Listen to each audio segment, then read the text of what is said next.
Brought to you by Fastpitch TV and sponsored by 3-Piece Tea, here's another episode from the 2015 College World Series. I've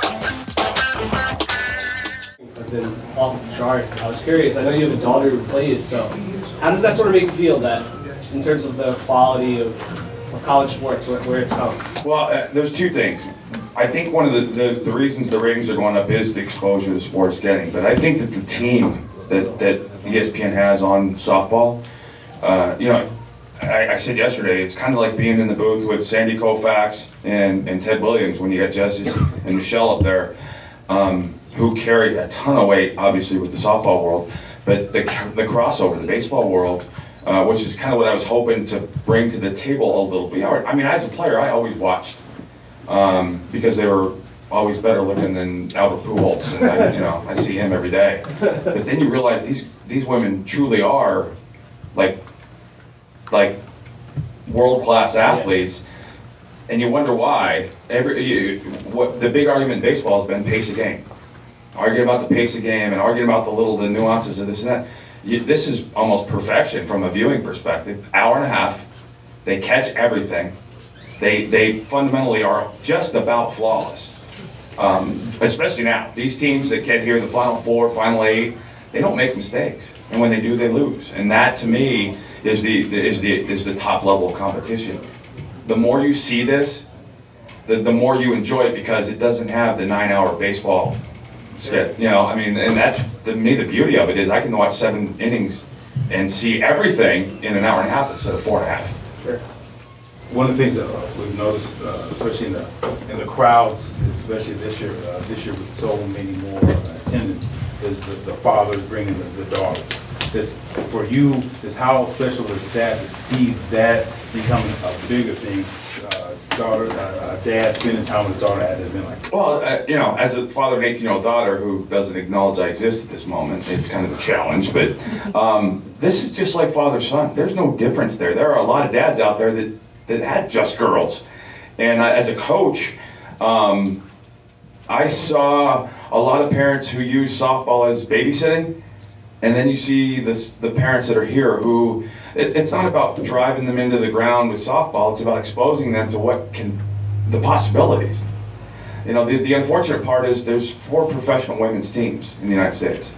So there's about 100 spots open, as opposed to over 1,000, not counting minor league in baseball. So the future for women's softball, to me, is first off starts in the audience portion of this. It's got to get bigger, and it is.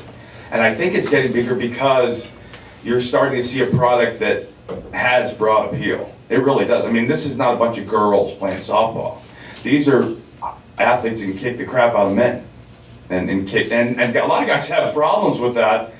I don't have that kind of ego. I watched Jenny Finch throw the ball by Hall of Fame players, and I got to laugh about it because it wasn't me, but that's how good they are. And once people start to appreciate the athletic ability they're watching, I think it becomes attractive to watch again. You mentioned professional softball, the MPF, saying how the game here is a lot better paced, might keep your attention a little bit more. Do you think a professional league or growing that professional league is viable as far as, obviously it's never going to be what MLB is, but do you think there's a market out there? I couldn't, 110%, absolutely. And I think what it takes is, obviously it's all about the money to get going. You got 4 teams, if you can find owners who, a lot like baseball, who end up, a lot of people buy sports franchises so you end up knowing who they are, because otherwise you don't know. John Henry was a hedge fund guy. I don't know that anybody would know he was a hedge fund guy if you didn't know the Boston Red Sox. In that sense, the games that I saw, the athletes that I watched, there's a bigger audience than 4 teams, absolutely. And I'd like to see it grow because I want to see the opportunities. I want to see these women be able to go to college. And that's the thing, the big differentiator for me with the men and the women is how much more emphasis there is on the education on the female side of the sport, because there isn't an opportunity beyond college. The challenge is like a lot of things, getting the parents out of the way and letting the kids do what they do.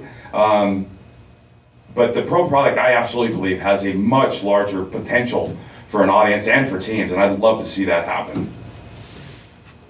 From what you've just in the this year, I know you talked about it earlier, why the attendance may be bigger. Do you believe, especially when there's no Oklahoma team here actually playing, do you see a bigger reason why there's more and more people are coming out? Well, I think like anything, it's like a good movie that doesn't get the pre-launch hype. People see it, the word of mouth becomes a very powerful thing. Then everything you can say positive about the sport kind of shows up every night in the sense that I can tell you, hey, it's a fast-paced game. You're going to see incredible athletes, the speed, and all those things. Every game you'll see some of that. Whereas in baseball, you might see a 14-2 game that's just after the second inning stinks. The pace of this game, even for me, a lot of the bad games, they're 2 hours long. You don't have to spend $400 to get a family of 4, 5, or 6 to see it. And I think the even bigger thing is if you look at the participation the athletes have. These girls, young women, and I've said that 55 times, these young women are involved in growing the sport, especially the professionals. They do clinics after the games, they shake hands. I mean, can you imagine asking the Red Sox, hey, listen, after the game, you guys, we need you to kind of sign autographs. And, yeah, that doesn't go over well. They don't do that just to spread the sport. They love being here. And that comes through, I think. And that's a big deal. Is there anybody on the Michigan side that kind of stands out for you, that just the nuances, the way they play the game, that has impressed you? Well, I mentioned that I thought that that lineup looked a lot like the late 90s Yankees lineup. No breather. And that to me is why I felt like yesterday's game, I think in a lot of ways, for a lot of teams would have been over after the 3. I never thought that Michigan wasn't in that game because they were literally a walking and a bloop away from being, and they did. They brought it right back. We probably should still be playing if everything had gone right. They were a mistake away from winning or tying that game. I like, since I'm not pitching, I like to see those lineups where after Sierra, she's not the only bat. She's obviously the one you don't let beat you. But they're a well-rounded team, and they can hammer. And the thing about the postseason, it's about pitching and defense for me more than anything. But I think they have a real good shot at making this a 3-game series tonight if they can get off it early. I thought they were flat when they came out yesterday a little bit. As someone who has been in a lot of big games and as a pitcher, what do you think is going through Megan Benson's head right now?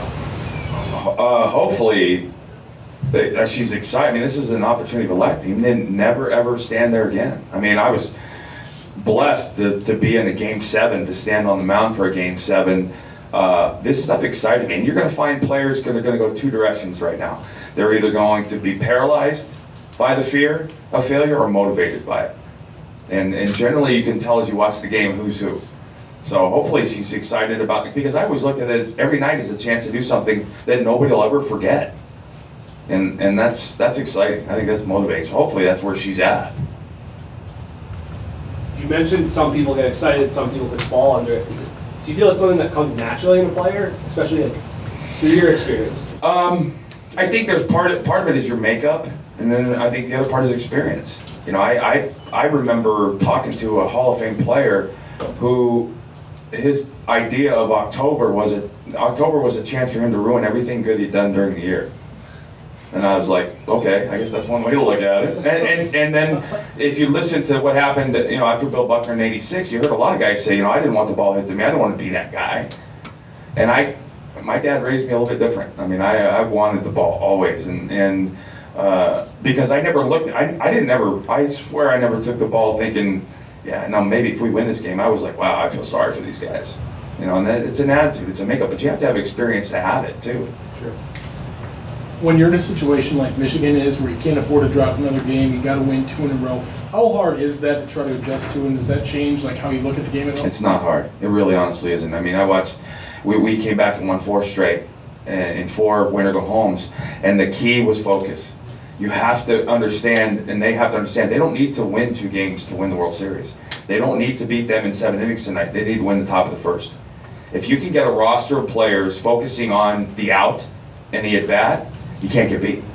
If they go out there and by win, you win the inning, win each and every inning, and that doesn't necessarily mean score, it means play better, because momentum is a very fickle thing here. And in a championship, momentum is all about the pitcher, starting pitcher. You set the pace that first inning, and I never wanted to go 3 up, 3 down. I wanted to dominate that first inning.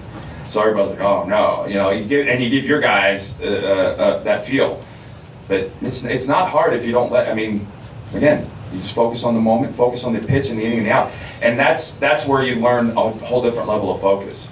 For me, anyway, because until you're in that situation, you can't understand it. But then you get there and you're done. You have a headache when you're done because you're so focused, and it's consuming. But it's kind of fun in the dog pile. One more question. One player who has everybody's attention is Lauren Haeger. So from your perspective, what do you think of her being able to be? Well, the analysis I used yesterday is the only name you can mention alongside hers from a male perspective is Babe Ruth. And that's pretty staggering when you think about two things. The history of women's softball in college and how many unbelievable Hall of Fame players have come offensively and defensively that have pitched and hit. And then in baseball, wow, she could be, and I know Jenny Finch and Jessica, and so I've had a chance to meet some of the greatest, Keilani Ricketts and Kat Osterman, and she could be one of the 10, 15 greatest players in the history of the game, and that's saying something. When you have a sport with history and you're talking about being one of the best ever, you're watching something special. We're going to let Angelique ask one more. You talk about how good Romero is, and you talk about, comparing Babe Ruth, and Hutch has called her Derek Jeter. Yep. Yeah, well, I said she was Derek Jeter with more power. I thought anytime, one thing you understand when you play on a championship team is I never felt like any of the teams that I was on that won the World Series were the best on paper. I mean, I thought we played, or some of the better team. In 01, the Mariners won 116 games, and that Yankees roster was amazing. In 04, the Yankee roster was incredible. But the best teams, to me, always win the biggest games. And it starts and ends in the clubhouse from a makeup. How much do they care about each other? And that was one of the things in coaching the sport that was mind-boggling to me, was the absolute lack of ego. It made me understand why the good teams in women's sports are the way they are. She's a leader. You don't have to be a 400 hitter or a 30 home run hitter to be a leader.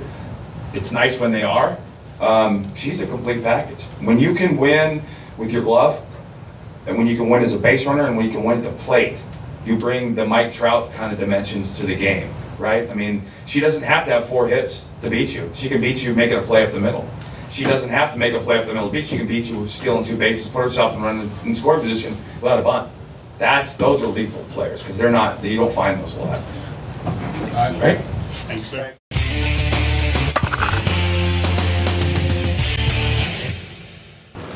Hi, my name's Andrea Durant. I'm a 2-time national champion with UCLA, a 2-time world champion with the USSSA Florida Pride, and a 2008 U.S. silver medalist with Team USA. I believe that the 3-piece tee is a great tool, whether you're just starting out playing softball or you're a U.S. Olympian, because everybody needs balance in their swing, because balance is power.